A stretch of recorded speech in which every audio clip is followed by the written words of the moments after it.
Hello दोस्तों, आप सबका फिर से स्वागत है आपके अपने YouTube चैनल फिजिक्स दा में। और मैं हूं आपका दोस्त टीसी यानी कि तापोश चैटर्जी।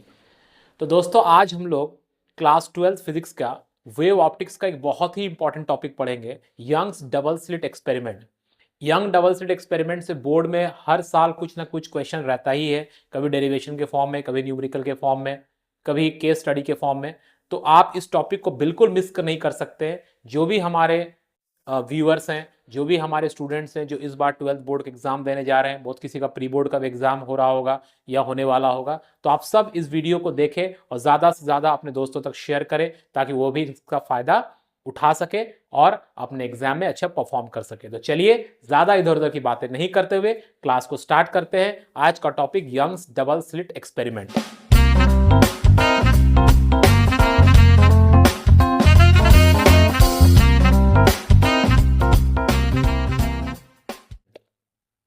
तो दोस्तों, यंग्स डबल स्लिट एक्सपेरिमेंट पढ़ने से पहले हम लोगों को क्या पढ़ना होगा? हम लोग को पढ़ना होगा इंटरफेरेंस ऑफ लाइट के बारे में। ठीक है, इंटरफेरेंस ऑफ लाइट के बारे में पढ़ना होगा। अब सवाल ये आता है कि ये इंटरफेरेंस ऑफ लाइट क्या होता है, इंटरफेरेंस क्या होता है? तो देखिए, आप लोग जानते हैं इंटरफेयर करना मतलब क्या, ओवरलैप करना, सुपर इंपोज करना। तो लाइट जो है वो तो वेव है। ये हम लोग किस टॉपिक के अंडर पढ़ रहे हैं? ये हम लोग पढ़ रहे हैं वेव ऑप्टिक्स के अंदर, है ना। ये हम लोग किस में पढ़ रहे हैं? वेव ऑप्टिक्स में पढ़ रहे हैं, जहां पर हाइगन्स प्रिंसिपल वगैरह हम लोग पढ़ते हैं। और हम लोग लाइट को क्या मान रहे हैं? यहां पे लाइट के वेव नेचर के बारे में पढ़ रहे हैं। तो जब आप दो वेव का बात करते हैं, तो जब दो वेव आपस में मिलता है दोस्तों, तो कोई जरूरी नहीं है कि जैसे आप दो टॉर्च ले रहे हैं और दो टॉर्च के लाइट को अगर आप कहीं पर डायरेक्ट कर रहे हैं, तो वेव जो होता है वो पार्टिकल नहीं होता है, राइट। तो वहां पर जब दो वेव मिलेगा, तो आप जानते हैं, साउंड चैप्टर भी आपने 11 में पढ़ा होगा कि जब हम वेव को रिप्रेजेंट करते हैं तो वहां पर क्या होता है? जब हम लोग वेव्स को रिप्रेजेंट करते हैं तो हम लोग पाते हैं, जैसे मान लो ये एक वेव हो गया, ठीक है। इस वेव, इस तरह के पैटर्न में ये वेव प्रोपागेट कर रहा है, और दूसरा एक वेव है, मान लीजिए कि वो इस तरह के पैटर्न में प्रोपागेट कर रहा है। तो अगर ये दोनों एक दूसरा के साथ ओवरलैप करता है या सुपर इंपोज करता है या इंटरफेरेंस होता है, देखिए इसका पॉजिटिव पार्ट जो है इसके नेगेटिव पार्ट के साथ ओवरलैप करेगा, फिर इसका नेगेटिव इसके पॉजिटिव के साथ ओवरलैप करेगा, फिर इसका पॉजिटिव इसके नेगेटिव के साथ ओवरलैप करेगा। तो यहां पर जो हमारा इंटरफेरेंस होगा वो डिस्ट्रक्टिव इंटरफेरेंस होगा। कैसा इंटरफेरेंस होगा? डिस्ट्रक्टिव होगा। और यहां पर मैग्नीट्यूड और इंटेंसिटी जो है वो कम हो जाएगा, ये डिस्ट्रक्टिव होगा। ठीक है दोस्तों। लेकिन मान लेते हैं एक तीसरा वेव ऐसा है, एक तीसरा वेव ऐसा चल रहा है। अब ये सेकंड और थर्ड वेव अगर सुपर इंपोज करे, तो नेगेटिव नेगेटिव के साथ, पॉजिटिव पॉजिटिव के साथ, फिर नेगेटिव नेगेटिव के साथ अगर सुपर इंपोज करेगा, तो यहां पर इंटेंसिटी और एम्पलीट्यूड बढ़ जाएगा। This will be called constructive interference. यहां पर कंस्ट्रक्टिव हो रहा है। तो जब दो वेव सुपर इंपोज करता है, इंटरफेरेंस होता है, तो कोई जरूरी नहीं है कि वहां पर हमेशा रोशनी ज्यादा ही दिखे। वहां पर रोशनी कम भी हो सकता है, इंटेंसिटी कम भी हो सकता है, अगर डिस्ट्रक्टिवली वो लोग इंटरफेरेंस कर रहा है तो। और अगर इंटरफेरेंस कंस्ट्रक्टिव हो रहा है, तब वहां पर रोशनी ज्यादा होगा। तो यही पैटर्न को स्क्रीन पर लाने के लिए, इंटरफेरेंस को सस्टेन्ड बनाने के लिए यंग्स जो साइंटिस्ट थे उन्होंने एक अरेंजमेंट किया, और इसी अरेंजमेंट के तहत जो उन्होंने स्टडी किया और एक्सपेरिमेंट किया, उसको हम लोग यंग्स डबल स्लिट एक्सपेरिमेंट में पढ़ते हैं। तो देखिए, अब जब दो वेव सुपर इंपोज करता है दोस्तों, तो क्या होता है? जब दो वेव सुपर इंपोज करता है, जैसे दो वेव सुपर इंपोज किया, तो जो रिजल्टेंट एम्पलीट्यूड आता है, दोनों वेव जो सुपर इंपोज कर रहा है, तो रिजल्टेंट एम्पलीट्यूड का जो फॉर्मूला आता है वो आता है A1 स्क्वायर, पहला वेव का एम्पलीट्यूड, प्लस A2 स्क्वायर, दूसरे वेव का amplitude, plus 2A1 A2 cos five.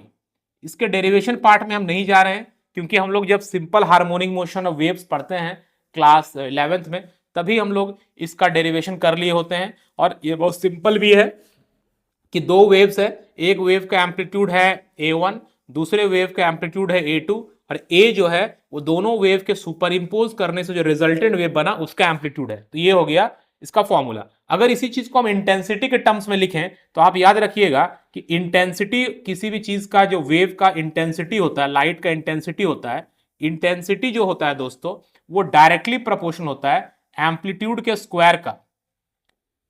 इसके प्रोपोर्शनल होता है एम्पलीट्यूड के स्क्वायर का प्रोपोर्शनल होता है। ठीक है, तो अगर इंटेंसिटी जो है वो एम्पलीट्यूड के स्क्वायर का प्रोपोर्शनल हुआ, मतलब जहां जहां एम्पलीट्यूड का स्क्वायर है वहां हम लोग इंटेंसिटी पुट कर सकते हैं। तो अगर इंटेंसिटी के टर्म्स में इसको एक्सप्रेस करें तो यहां क्या हो जाएगा, सॉरी यहां पर एम्पलीट्यूड का स्क्वायर होगा, एम्पलीट्यूड का स्क्वायर होगा यहाँ पे, एम्पलीट्यूड रिजल्टेंट एम्पलीट्यूड का स्क्वायर इज इक्वल टू पहला जो वेव है उसके एम्पलीट्यूड का स्क्वायर प्लस दूसरे वेव का एम्पलीट्यूड का square plus 2a1a2 cos phi.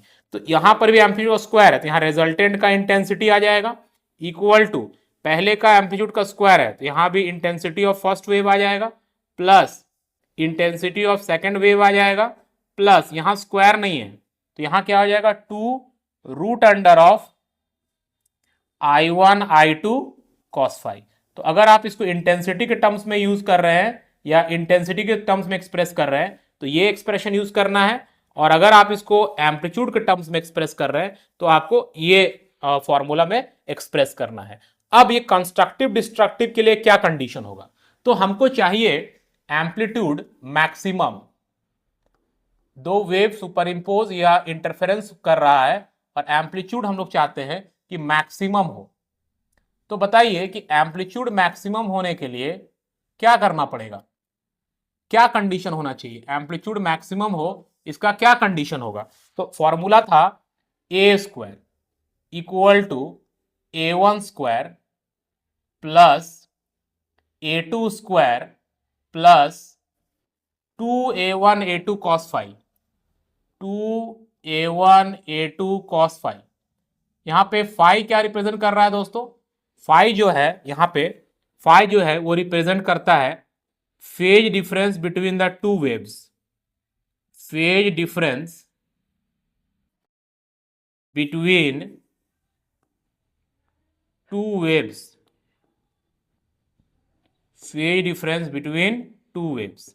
अब ये फेज डिफरेंस क्या होता है, फेज डिफरेंस कैसे समझते हैं, देखिए जैसे मान लीजिए कि यहां पे ये एक वेव है, ठीक है, ये एक वेव हो गया, और मान लेते हैं कि ये एक दूसरा वेव हो गया, ठीक है, ये यहां पर मान लीजिए यहां पर है π/6। तो इसका क्या मतलब हुआ, इसका मतलब हुआ कि ये जो पहला वेव है जिसमें येलो कलर से है, दूसरा जो वेव है पिंक कलर का, ये दोनों वेव में π/6 का फेज डिफरेंस है, दैट इज 30 डिग्री का फेज डिफरेंस है। ठीक है, ये दोनों जो वेव है उसके बीच में 30 डिग्री का फेज डिफरेंस है, इसको हम लोग फेज डिफरेंस बोलते हैं। दोनों वेव के बीच में जो एंगुलर डिफरेंस रहता है उसको हम लोग फेज डिफरेंस कहते हैं। और दोनों में एक डिस्टेंस का भी डिफरेंस होगा, अगर एंगल का डिफरेंस है तो डिस्टेंस का भी डिफरेंस होगा। जो डिस्टेंस का डिफरेंस होता है दोस्तों उसे हम लोग पाथ डिफरेंस कहते हैं। अब ये फेज डिफरेंस और पाथ डिफरेंस में क्या रिलेशन होता है उसको भी थोड़ा सा यहां देख लीजिए। याद रखिएगा कि अगर फेज डिफरेंस अगर आपका 2π होता है तो पाथ डिफरेंस जो होगा वो लैम्डा हो जाएगा, मतलब वेवलेंथ के बराबर होगा। ठीक है, और अगर तो इसका मतलब लैम्डा के लिए 2π या 2π के लिए आप बोल सकते हैं कि लैम्डा का पाथ डिफरेंस होगा। तो फाई के लिए कितना का हो जाएगा, अगर फाई फेज डिफरेंस है तो पाथ डिफरेंस हो जाएगा lambda by 2π into phi. So this is the relation between path difference and phase difference. So path difference बराबर क्या आ गया दोस्तों, path difference between two waves, path difference between the two waves is equal to lambda by 2π into phase difference, तो ये है दोनों के बीच में रिलेशन, या पाथ डिफरेंस और फेज डिफरेंस के बीच में ये है मैथमेटिकल रिलेशन। यहां पर ये चीज काम आएगा इसलिए हम यहां बता दिए। ठीक है, तो पाथ डिफरेंस बराबर lambda by 2π into phase difference होगा। तो अब देखिए ये वैल्यू मैक्सिमम करना है, तो मैक्सिमम कब होगा, व्हेन हमारा cos फाई 1 हो जाए, क्योंकि हम लोग जानते हैं कि cos का मैक्सिमम वैल्यू जो है वो 1 हो सकता है। तो cos फाई 1 का मतलब क्या हुआ कि फेज डिफरेंस कितना होना चाहिए। आप में से कोई बोलेंगे कि सर फेज डिफरेंस 0 डिग्री होना चाहिए, कोई बोलेंगे सर फेज डिफरेंस 360 डिग्री होना चाहिए। आप जानते हैं, मैथ्स में पढ़े होंगे, जनरल सॉल्यूशन जो इसका होगा वो आ जाएगा 2n पाई। मतलब अगर इवन मल्टीपल ऑफ पाई में आएगा तब cos का वैल्यू हमेशा पॉजिटिव 1 होगा। सो फाई का जो वैल्यू होगा वो अगर 2n पाई के मल्टीपल में आता है दोस्तों, तो cos फाई का वैल्यू 1 हो जाएगा। अब अगर cos फाई का वैल्यू 1 होता है तो हमारा मैक्सिमम एम्पलीट्यूड जो आएगा वो क्या हो जाएगा, तो a max is equal to हो जाएगा स्क्वायर रूट ऑफ a1 का स्क्वायर प्लस a2 का स्क्वायर प्लस 2a1 a2 हो जाएगा, बिकॉज cos फाई तो 1 हो गया। अब ये आप जानते हैं अंदर जो टर्म लिखा हुआ ये क्या है, a1 प्लस a2 का होल स्क्वायर आ गया। इसका मतलब जो मैक्सिमम एम्पलीट्यूड हमारा आया वो हो गया a1 प्लस a2, मतलब दोनों के एम्पलीट्यूड का सिंपल जो है सम हो जाएगा। ये मैक्सिमम एम्पलीट्यूड हमें मिलेगा जब दो वेव इंटरफेरेंस करता है या सुपर इंपोज करता है। कब मिलेगा, जब हमारा जो फेज डिफरेंस है दोनों वेव के बीच में वो 2n पाई होना चाहिए, मतलब इवन मल्टीपल ऑफ पाई आना चाहिए। अब दोस्तों अगर फेज डिफरेंस मेरा 2n पाई आ रहा है तो पाथ डिफरेंस कितना होना चाहिए। पाथ डिफरेंस को हम लोग x से रिप्रेजेंट कर रहे हैं अगर, तो पाथ डिफरेंस कितना आना चाहिए। फॉर्मूला क्या है, lambda by 2 pi into phase difference. तो फेज डिफरेंस हमारा कितना आया, 2n पाई आया, so 2n pi, so 2 pi and 2 pi gets cancel. So हमारा जो पाथ डिफरेंस है वो आ जाएगा n लैम्डा। इसका मतलब मैक्सिमम एम्पलीट्यूड होने के लिए दो वेव जब सुपर इंपोज करता है, एम्पलीट्यूड को मैक्सिमम होने के लिए क्या कंडीशन है, या तो फेज डिफरेंस हमारा 2n पाई रहे या तो पाथ डिफरेंस, मतलब किसके टर्म्स में हम लोग एक्सप्रेस कर रहे हैं, फेज डिफरेंस 2n पाई और कॉरस्पॉन्डिंगली उसका पाथ डिफरेंस n लैम्डा अगर हो रहा है तो एम्पलीट्यूड मैक्सिमम होगा। और उस समय हम लोग बोलेंगे कि दोनों वेव जो इंटरफेयर किया वो किस तरह से इंटरफेयर किया दोस्तों, कंस्ट्रक्टिव इंटरफेरेंस हुआ। जैसे आपके जीवन में भी कोई इंसान इंटरफेयर करता है ना, आपके दोस्त, आपके रिश्तेदार, आपके गार्डियन, पेरेंट्स, रिलेटिव्स, उस इंटरफेरेंस से हो सकता है कि आपके जीवन में कुछ अच्छा हो जाए। तो उस इंटरफेरेंस को अच्छा अगर हो रहा है तो हम लोग कंस्ट्रक्टिव इंटरफेरेंस कहेंगे। लाइट के कॉन्टेक्स्ट में अगर दो लाइट वेव्स सुपर इंपोज करता है, इंटरफेरेंस करता है और वहां से कुछ अच्छा हो रहा है, मतलब एम्पलीट्यूड मैक्सिमम हो रहा है, यहां पर हम लोग बोल सकते हैं ज्यादा रोशनी हो रही है, ज्यादा इंटेंसिटी का लाइट प्रोड्यूस हो रहा है, तो हम लोग बोलेंगे कंस्ट्रक्टिव इंटरफेरेंस हुआ। जैसा कि रियल लाइफ में, आपके लाइफ में जब कोई इंटरफेयर करता है उससे अगर आपके लाइफ बेटर हो रहा है, कंस्ट्रक्टिव आप जीवन में आगे बढ़ रहे हैं, तो उस इंटरफेरेंस को हम लोग कंस्ट्रक्टिव इंटरफेरेंस कहेंगे। चलिए अब हम लोग देखते हैं कि मिनिमम एम्पलीट्यूड होने के लिए क्या कंडीशन होना चाहिए। इस कंडीशन को आप लोग याद रखेंगे। चलिए अब हम लोग को एम्पलीट्यूड को क्या करना है दोस्तों, एम्पलीट्यूड को मिनिमम करना है। दो जो वेव सुपर इंपोज किया तो हम लोग को एम्पलीट्यूड को क्या करना है, एम्पलीट्यूड को मिनिमम करना है। तो एम्पलीट्यूड को मिनिमम करने के लिए क्या करना होगा, तो एम्पलीट्यूड को मिनिमम करने के लिए क्या करना होगा भाई, तो a square equal to a1 square plus a2 square plus 2a1 a2 cos phi, correct. अब मिनिमम एम्पलीट्यूड का मतलब है कि cos फाई का वैल्यू मिनिमम, तो cos फाई का मिनिमम वैल्यू कितना होता है दोस्तों, तो cos फाई का मिनिमम वैल्यू होता है -1। अब देखना है कि कब -1 होगा। इसका जनरल सॉल्यूशन होता है कि जब हमारा फाई ऑड मल्टीपल आएगा, मतलब 2n plus 1 pi odd multiple of pi में आएगा, तब जो हमारा कॉस फाई का वैल्यू -1 होगा। यहां पर n एक इंटीजर है जिसको हम 0 1 2 3 4 लेंगे, कोई नंबर हो सकता है। तो ऑड मल्टीपल ऑफ पाई मतलब ऑड मल्टीपल ऑफ 180 डिग्री अगर होता है तब कॉस का जो वैल्यू होता है वो -1 होता है। जैसे 180 डिग्री पे -1 होगा, है ना। कॉस 180 डिग्री पे 1 मतलब 80 इंटू 1, 80 इंटू 3 540 पर भी -1 होगा। तो फिर हमारा एम्पलीट्यूड कितना हो जाएगा, तो a इज इक्वल टू क्या आ जाएगा, स्क्वायर रूट आ जाएगा। स्क्वायर रूट ऑफ क्या हो जाएगा, a1 का स्क्वायर प्लस a2 का स्क्वायर और cos फाई का वैल्यू -1 तो -2 a1 a2 हो जाएगा। अब ये हो जाएगा a1 माइनस a2 का होल स्क्वायर। तो a मिनिमम एम्पलीट्यूड हमारा क्या आ जाएगा, a1 माइनस a2। आप यहां पर मॉड इसलिए डाल दे रहे हैं दोस्तों क्योंकि हमें पता नहीं है कि a1 बड़ा है a2 बड़ा है, बट जो डिफरेंस आएगा वो पॉजिटिव आना चाहिए, ठीक है, इसलिए मॉड के अंदर डाल दिए। सो मैक्सिमम एम्पलीट्यूड क्या हो रहा है, a मैक्स, मैक्सिमम एम्पलीट्यूड क्या आया था और मिनिमम एम्पलीट्यूड का रेशियो का भी क्वेश्चन जो है वो एग्जाम में पूछा गया है। तो अब याद रखिएगा ये हो जाएगा a1 plus a2 divided by a1 minus a2। This is the formula, ठीक है, क्लियर। अगर यही हमें इंटेंसिटी के टर्म्स में एक्सप्रेस करना रहता तो हम लोग क्या करते, ये क्या हो जाता, ये अगर इंटेंसिटी के टर्म्स में एक्सप्रेस करना रहता तो ये हो जाता I, ये हो जाता I1, ये हो जाता I2 और ये हो जाता 2√I1 I2।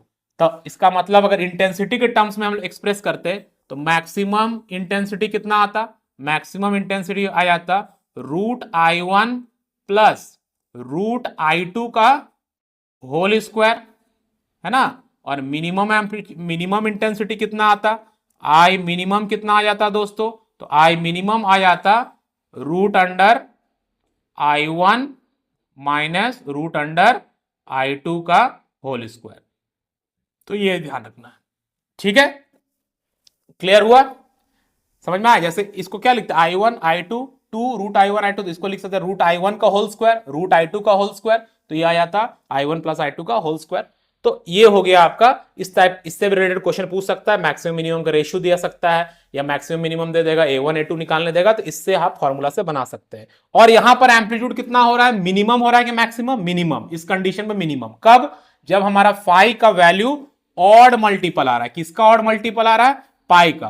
तो मिनिमम का मतलब हो गया क्या, डिस्ट्रक्टिव, मतलब यहां पर जीवन में आपके साथ अच्छा नहीं हुआ, बुरा हो गया किसी के इंटरफेयर करने से, तो उस तरह के इंटरफेरेंस को हम लोग क्या बोलेंगे, डिस्ट्रक्टिव इंटरफेरेंस हो गया, है ना। और जब एम्पलीट्यूड मैक्सिमम हो रहा था, इंटेंसिटी मैक्सिमम हो रहा था, तो वो कंस्ट्रक्टिव इंटरफेरेंस कहला रहा था। तो यहां पर कैसा इंटरफेरेंस हो गया, डिस्ट्रक्टिव इंटरफेरेंस हो गया, ठीक है। और उसके लिए हमारा फेज डिफरेंस कितना आना चाहिए, 2n प्लस 1 पाई, 2n प्लस 1 पाई। और पाथ डिफरेंस मतलब हमारा x कितना आना चाहिए, तो फॉर्मूला क्या था, lambda by 2 pi into phase difference. तो फेज डिफरेंस हमारा हो गया 2n प्लस 1 पाई।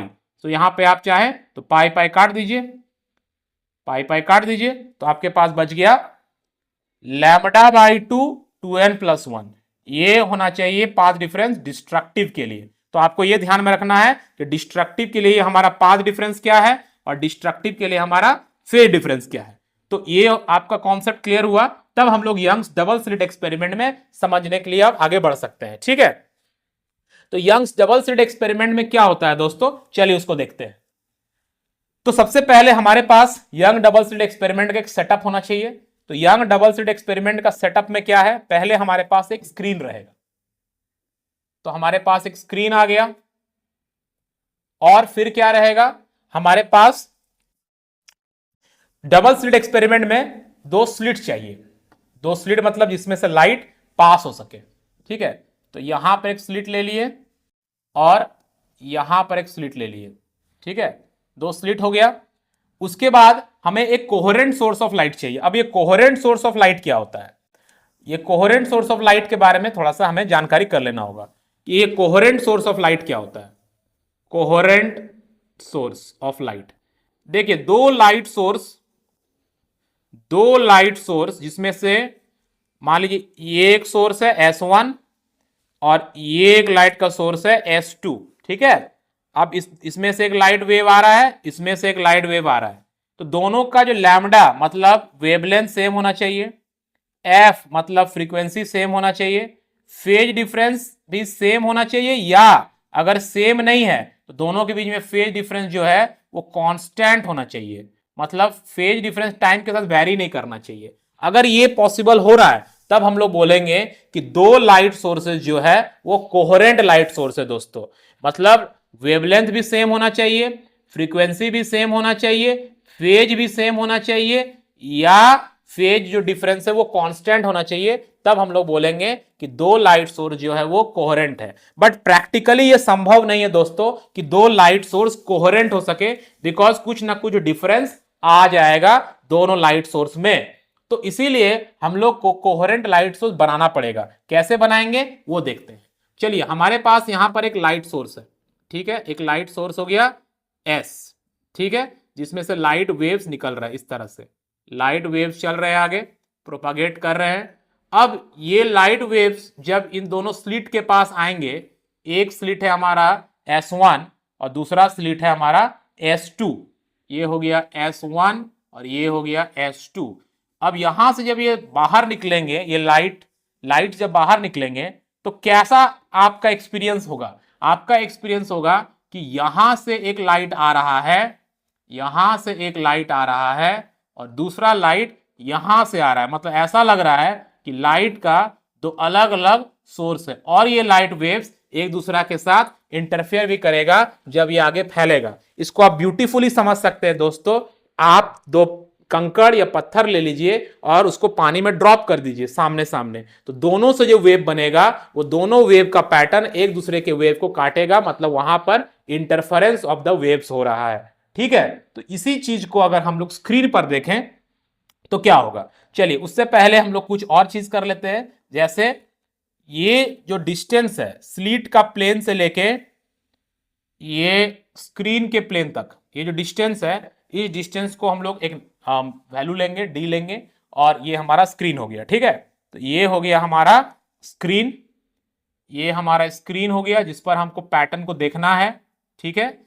ये हमारा डी हो गया, distance between slit plane and the screen, और ये दोनों जो स्लिट है इसके बीच का जो डिस्टेंस होगा इसको हम लोग स्मॉल डी लेंगे, ठीक है, ये डिस्टेंस को स्मॉल डी लेंगे, ठीक है। अब क्या करना है? अब हम लोग को इस स्क्रीन का सेंटर लेना है। जैसे यहां से इसके एकदम सेंटर से चलेंगे and this is the centre of the screen, ये स्क्रीन का सेंटर हुआ। इस स्क्रीन के सेंटर को हम लोग नाम देंगे O, स्क्रीन का सेंटर हो जाएगा O, मतलब यहां 0 है और 1 2 3 4 5 6 ऐसे मार्क किया हुआ, नीचे तरफ भी मार्क किया हुआ है। हम लोग को ये पता करना है, यंग्स ये पता करना चाह रहे हैं कि किस किस पॉइंट पर कंस्ट्रक्टिव मिलेगा, मतलब रोशनी ज्यादा दिखेगा, और किस किस पॉइंट पर डिस्ट्रक्टिव इंटरफेरेंस होगा, मतलब रोशनी कम दिखेगा। तो चलिए हम लोग एक पर्टिकुलर पॉइंट यहां पर मार्क कर लेते हैं। एक पर्टिकुलर पॉइंट यहां मार्क कर लिए P, ठीक है। इस P पर कंस्ट्रक्टिव होने के लिए क्या कंडीशन होना पड़ेगा?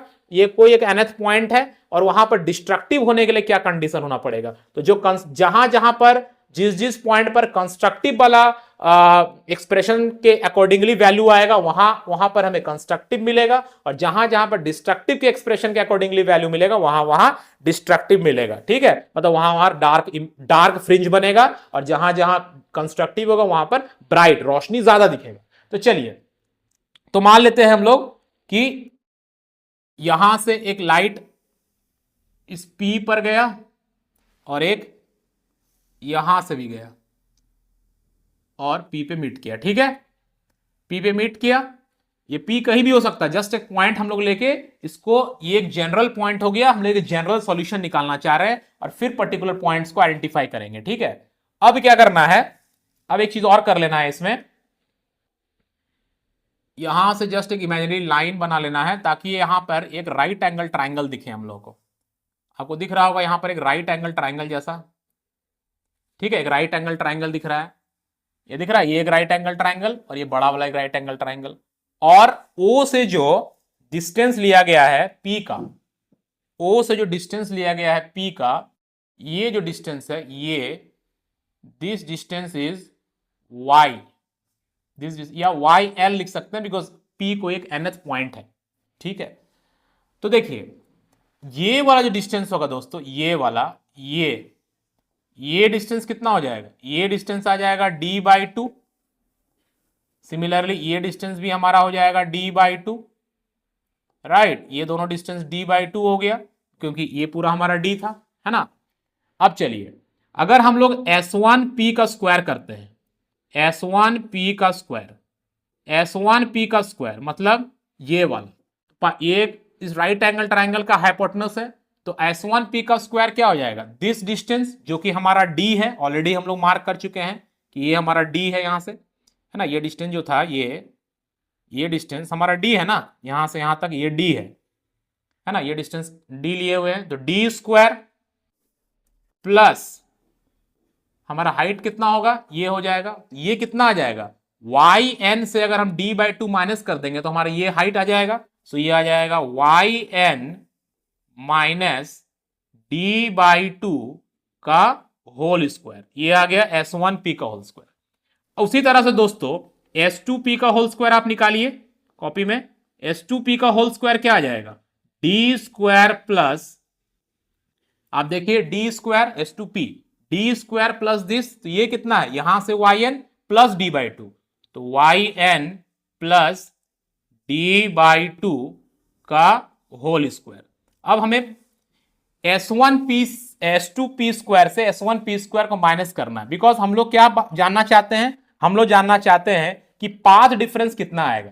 तो आप देखिए यहां पर एक चीज गौर कीजिए, अगर हम यहां से एक परपेंडिकुलर थ्रो करते हैं दोस्तों, यहां से परपेंडिकुलर एक थ्रो करते हैं, तो आप देखिएगा कि ये इतना का गैप है, मतलब थ्योरेटिकली इतना गैप है, बट प्रैक्टिकली ये चीज आपको पता नहीं चलेगा क्योंकि लाइट का स्पीड इतना ज्यादा है कि जिस रूम में आप बैठे हुए, आमने सामने दीवार पर स्क्रीन है और सामने वाला दीवार से अगर लाइट जा भी रहा है तो वो डिस्टेंस तो लाइट के लिए नेग्लिजिबल डिस्टेंस है, बट प्रैक्टिकली वो आपको पता नहीं चलेगा, बट थ्योरेटिकली यहां पर क्या है कि कुछ ना कुछ गैप है। दिस गैप, ये S2P जो ज्यादा डिस्टेंस ट्रेवल किया है, ये जो गैप आ रहा है यहां से यहां तक का, इसी गैप को हम लोग क्या बोल रहे हैं, इसी गैप को हम लोग बोल रहे हैं the path difference. Path difference निकालना है तो माइनस करेंगे इसको, तो माइनस कीजिए, S2P का होल स्क्वायर माइनस करना है दोस्तों S1P का होल स्क्वायर से, इसको माइनस किया जाए, सो कितना आ जाएगा, माइनस करेंगे तो ये टर्म कट जाएगा, yn स्क्वायर भी कट जाएगा, ये भी कट जाएगा, बच जाएगा क्या, 2ynd, सिर्फ 2ynd बच जाएगा। अब ये a square minus b square के फॉर्म में इसको लिख सकते हैं S2P प्लस S1P और S2P माइनस S1P। ये जो S2P माइनस S1P है, यही टर्म हमें बताएगा कि S2P जो है वो एक्स्ट्रा डिस्टेंस चला है, जो कि पाथ डिफरेंस बनेगा। इसी पाथ डिफरेंस को दोस्तों हम लोग x से रिप्रेजेंट कर रहे थे, S2P माइनस S1P, ये डिफरेंस आ रहा है, सो this is the path difference. इसको हम लोग क्या लिख रहे थे, इसको हम लोग x लिख रहे थे। और एक चीज अगर देखा जाए तो S2P और S1P जो है अप्रोक्सीमेटली इक्वल है, क्योंकि मैंने जैसे बताया कि एक सामने के दीवार से उसके ऑपोजिट दीवार पर अगर लाइट आ भी रहा है और अगर वो अलग अलग डिस्टेंस ट्रेवल भी कर रहा है, लेकिन लाइट का स्पीड इतना ज्यादा है कि वो डिस्टेंस तो उसके लिए नेग्लिजिबल है, मतलब लाइट अगर ऊपर से भी आ रहा है और नीचे से भी, मतलब S2P और S1P अप्रोक्सीमेटली इक्वल है, बट वो अप्रोक्सीमेटली जो डिस्टेंस का डिफरेंस वही हम लोग को निकालना भी है।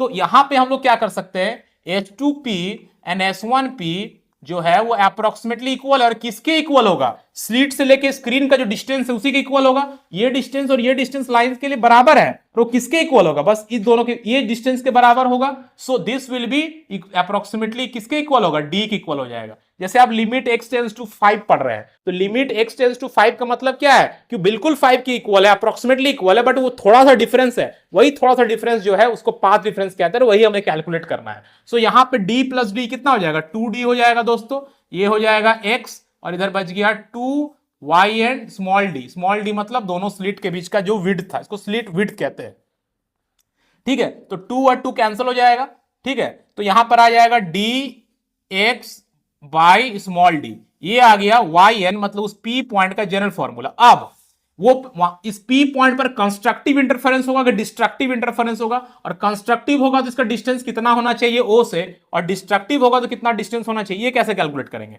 सो हम लोग जानते हैं, ऑलरेडी प्रूफ कर चुके हैं कि फॉर कंस्ट्रक्टिव इंटरफेरेंस हमारा x का वैल्यू कितना आना चाहिए था, फॉर कंस्ट्रक्टिव इंटरफेरेंस बताइए दोस्तों कितना आना चाहिए, पिछले नोट्स में हम लोग लिखे थे, फॉर कंस्ट्रक्टिव इंटरफेरेंस हमारा जो आना चाहिए x का वैल्यू वो आना चाहिए n इंटू लैम्डा, मतलब n लैम्डा। तो यहां पर अगर हम लोग पुट करें तो यह आ जाएगा n lambda capital D by small d। ये जो होगा ये हमें बताएगा कि हमारा n पर n का वैल्यू अगर इस फॉर्मूला yn का वैल्यू अगर इस फॉर्मूला से आता है दोस्तों, तो हमें उस पॉइंट पर कंस्ट्रक्टिव मिलेगा। जैसे अगर हम n का वैल्यू स्टार्टिंग में क्या ले सकते हैं, जीरो, तो n का वैल्यू अगर हम जीरो लेते हैं तो y जीरो का वैल्यू कितना आ जाएगा, जीरो। इसका मतलब जहां y का वैल्यू जीरो होगा तो y का वैल्यू जीरो कहां पे होगा दोस्तों, y का वैल्यू तो यहीं पर जीरो होगा, क्योंकि o से जो डिस्टेंस है वही y है। मतलब यहां पर आपको क्या मिलेगा, सेंटर पर हमेशा मैक्सिमा मिलेगा। मैक्सिमा मतलब ज्यादा एम्पलीट्यूड, ज्यादा इंटेंसिटी वाला लाइट मिलेगा, ठीक है। फिर जैसे हम लोग n का वैल्यू 1 बैठाएंगे, n का वैल्यू 1 बैठाएंगे तो y1 कितना आ जाएगा, लैम्डा d बाई डी। तो जहां पर भी हमारा distance lambda d by D के बराबर होगा o से, वहां पर हमको कंस्ट्रक्टिव मिलेगा, वहां रोशनी ज्यादा मिलेगा, वहां पर ब्राइट मिलेगा। सिमिलरली अगर हम लोग चले कि हमें कहां कहां पे डार्क फ्रिंजेस मतलब डिस्ट्रक्टिव मिलेगा, तो डिस्ट्रक्टिव, फॉर डिस्ट्रक्टिव इंटरफेरेंस दोस्तों हमारा क्या था, x का वैल्यू पाथ डिफरेंस कितना आ रहा था, तो फॉर डिस्ट्रक्टिव हमारा पाथ डिफरेंस कितना आ रहा था, x का वैल्यू आ रहा था n by two 2n plus 1, है ना। तो ये हो गया x का वैल्यू, तो कितना हो जाएगा, lambda by two 2n plus 1, x का वैल्यू हो गया capital D by small d, ये हो जाएगा हमारा yn। अब अगर हम n का वैल्यू जीरो लेते हैं दोस्तों, अगर n का वैल्यू जीरो लेते हैं तो y जीरो कितना आएगा, y जीरो आ जाएगा lambda capital D by 2d। मतलब जीरो पर डिस्ट्रक्टिव नहीं मिलेगा, जहां पर y का वैल्यू इस लैम्डा डी बाई 2d होगा वहां पर हमें पहला डार्क मिलेगा, वहां डिस्ट्रक्टिव मिलेगा। और आप देखिए पहला कंस्ट्रक्टिव कहां मिल रहा था दोस्तों, पहला कंस्ट्रक्टिव हमें सेंटर पर मिल रहा था, दूसरा लैम्डा डी बाई डी पे मिल रहा था। और देखिए डिस्ट्रक्टिव कहां मिल रहा है, लैम्डा डी बाई 2d, मतलब लैम्डा डी बाई डी का जस्ट आधा पे। इसका मतलब क्या होता है दोस्तों, इसका मतलब ये होता है कि अगर आप इस तरह से समझें कि ये आपका स्क्रीन को अगर हम ऐसे बना लें, ऐसे बना लें, और यहां पर हम इसको सेंटर मार्क कर दें, इसका ये सेंटर, सॉरी इसका सेंटर अगर हम ऐसे मार्क कर दे रहे हैं तो देखिए क्या होगा, जो आपका पहला सेंटर पर जीरो पर जब y का वैल्यू जीरो है वहां क्या मिल रहा है, वहां पर मिल रहा ब्राइट, उसके बाद मिलेगा डार्क, फिर मिलेगा ब्राइट, फिर मिलेगा डार्क, फिर मिलेगा ब्राइट, ऐसे चलेगा। सिमिलरली स्क्रीन के दूसरे एंड पर भी यही होगा, डार्क फिर ब्राइट फिर डार्क फिर ब्राइट, ऐसे चलते जाएगा दोस्तों, है ना। और जैसे यहां पर क्या मिला, ब्राइट, फिर यहां पर क्या मिला, ब्राइट, मतलब कहां पर, लैम्डा डी बाई डी पर। और पहला डार्क कहां मिलेगा, यहां, कहां पे, दोनों ब्राइट के बीच में, मतलब लैम्डा डी बाई 2d पे। तो दो ब्राइट के बीच में एक डार्क आ जाएगा या दो डार्क के बीच में एक ब्राइट आएगा, और इस तरह से पैटर्न हम लोग को स्क्रीन पर दिखेगा due to the double slit experiment में जो इंटरफेरेंस ऑफ लाइट हो रहा है due to the coherent source, उसके कारण ऐसा पैटर्न हम लोग को दिखेगा। और अगर वेवलेंथ पर d स्क्रीन और स्लिट के बीच का जो डिस्टेंस है उस पर, और स्मॉल d मतलब स्लिट के विड्थ पर, इसमें से कोई भी वेरी करेगा तो हमारा जो विड्थ है ब्राइट का हो या डार्क का हो, जो विड्थ है वो घटेगा और इससे पैटर्न पर असर पड़ेगा। तो इससे भी रिलेटेड क्वेश्चन रहता है, जैसे आपको बोल देगा लाइट ऑफ इतना वेवलेंथ यूज कर रहे हैं, इस पूरे सेटअप को पानी के अंदर डाल देंगे, तो पूरे सेटअप को पानी के अंदर डाल देंगे तो जो हमारा पानी के अंदर जो रिफ्रैक्टिव इंडेक्स हो जाएगा वो lambda divide by refractive index of water हो जाएगा, है ना। तो इससे क्या होगा, वेवलेंथ घट जाएगा, तो वेवलेंथ घट जाएगा तो क्या होगा, विड्थ भी घट जाएगा, जो ब्राइटनेस है वो कम दिखेगा, मतलब कम विड्थ में दिखेगा। पहले इतना में ब्राइट दिख रहा था, पहले इतना में ब्राइट दिख रहा था, अब इतना में ब्राइट दिखेगा। तो ये था all about Young's double slit experiment. I hope कि आपको डेरिवेशन समझ में आ गया होगा।